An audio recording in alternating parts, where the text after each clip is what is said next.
अस्सलाम वालेकुम six class. आज हम स्टार्ट करेंगे पेज नंबर 73 यूनिट नंबर 7 का लेक्चर नंबर 5 जो कि ओवरऑल लेक्चर बनता है लेक्चर नंबर 30।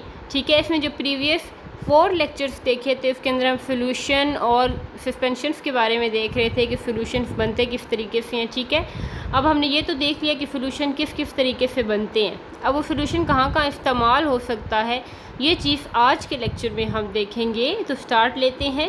सबसे पहले इसके अंदर तो आ जाता है कि मेन बात जो सोल्यूशन की अगर हम देखें तो जब सोल्यूट और सॉल्वेंट को हम मिक्स करते हैं तो उससे क्या बनता है, एक सोल्यूशन। वो डाइल्यूट भी हो सकता है, कंसनट्रेटेड भी हो सकता है, सैचुरेटेड भी हो सकता है और अनसैचुरेटेड भी हो सकता है। बेटा आपने ये बात हमेशा अपने ज़हन में रखनी है। ठीक है, अब इसके इस्तेमाल क्या क्या होते हैं। जब हम चीनी, शुगर एंड वाटर, शुगर क्या है सोल्यूट, वाटर क्या है सॉल्वेंट। ठीक है, when sugar and water are mixed in such a way that sugar is dissolved evenly through the water, a solution is produced.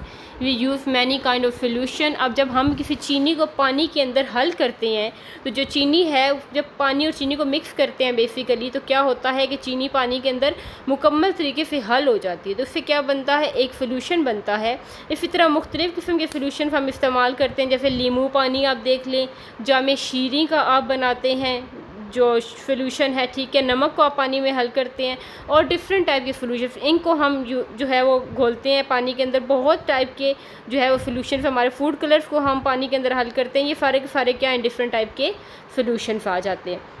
तो स्टार्ट लेते हैं हम। पहला पॉइंट इसके यूज़ का, carbonated water is a solution of carbon dioxide gas and other substances dissolved in water. अब ये भी हम एक सोल्यूशन की बात करें। कार्बोनेटेड वाटर का सोल्यूशन का मतलब क्या है कि हम कार्बन डाइऑक्साइड गैस को इस्तेमाल करेंगे।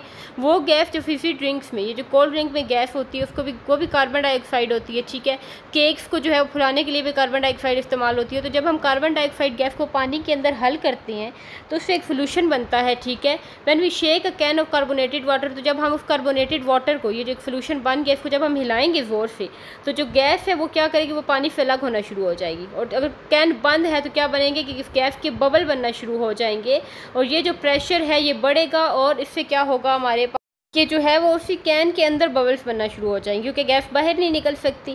ठीक है, और जैसे हम कैन को खोलेंगे तो गैस बाहर निकलना शुरू हो जाएगी। जैसे आप कोल्ड ड्रिंक की बोतल को ज़ोर से हिलाते हैं ना, लेकिन उसका लिड, ढक्कन बंद होता है। जैसे ही हम ढक्कन को खोलते हैं तो वो कोल्ड ड्रिंक बाहर निकलना शुरू हो जाती है। वाइट कलर की जो गैस है वो सारी सारी बाहर निकलना शुरू हो जाती है। ठीक है, जब तक आप दोबारा लिड, उसका ढक्कन उसका बंद नहीं करते। तो ये हमारे पास क्या आ जाता है, कार्बोनेटेड वाटर का सोल्यूशन, कि अगर उसके अंदर हमने गैस फिल की हुई है, अगर वो ओपन है तो गैस सारी की सारी बाहर निकल जाएगी, लेकिन अगर उसको हमने बंद किया हुआ है तो उसके अंदर ही वो छोटे छोटे बबल्स बनना शुरू हो जाते हैं। अगर आप ये एक्सपेरिमेंट आपने अपने घर में करना है, अपने कोल्ड ड्रिंक की बोतल को जो है वो ज़ोर से हिला के चेक करना है। ठीक है, कि बबल्स बनते हैं या नहीं बनते। दूसरा आ जाता है सोल्यूशन, हम नींबू पानी इस्तेमाल करते हैं घर में।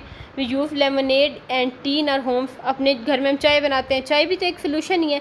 हम चीनी लेते हैं, उसको पानी के अंदर हल करते हैं, हम दूध लेते हैं, उसको पानी के अंदर हल करते हैं, सॉलिड को लिक्विड के अंदर हल कर रहे हैं, लिक्विड को लिक्विड के अंदर हल कर रहे हैं। ठीक है, हम नींबू को पानी के अंदर हल करते हैं, ये भी हमारे पास क्या, एक सोल्यूशन है। ठीक है, the air is a solution of, इसके अलावा एयर भी एक सोल्यूशन है। इसके अंदर नाइट्रोजन, ऑक्सीजन, ये सारी की सारी गैसेस जब आपस में मिलती हैं तो ये भी क्या बन जाता है, एक सोल्यूशन बन जाता है। जैसे नाइट्रोजन लार्ज क्वांटिटी में मौजूद है, ऑक्सीजन उससे कम क्वांटिटी में, कार्बन डाइऑक्साइड उससे कम क्वांटिटी में, तो ये सारी की सारी मिलके क्या बनाती हैं, एयर, वो भी क्या है, एक सोल्यूशन है। ठीक है, इसके बाद बेटा 4 पॉइंट है, the steel use for buildings and cars is a solution. जो स्टील बनता है हमारे पास, ठीक है, स्टील से आप अच्छी तरह वाकिफ़ होंगे। ये आपको बर्तन भी कुछ दिखाया गया, फोक है, स्पून है, नाइफ़ है, ये स्टील के बने हुए हैं।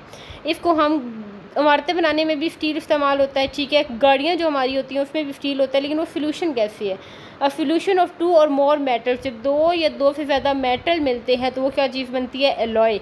ठीक है, तो हर चीज़ जो मिक्सचर की फॉर्म में मौजूद है वो सोल्यूशन कहलाता है हमारे पास। ठीक है, इस प्रोसेस में क्या होता है, स्टील बनाने में कार्बन और आयरन को पिघलाया जाता है, लोहे को और जो कार्बन है उसको पिघलाया जाता है और लिक्विड फॉर्म में कन्वर्ट किया जाता है। ठीक है, then the carbon is dissolve, और फिर कार्बन जो है उसको लोहे के अंदर मिक्स कर दिया जाता है।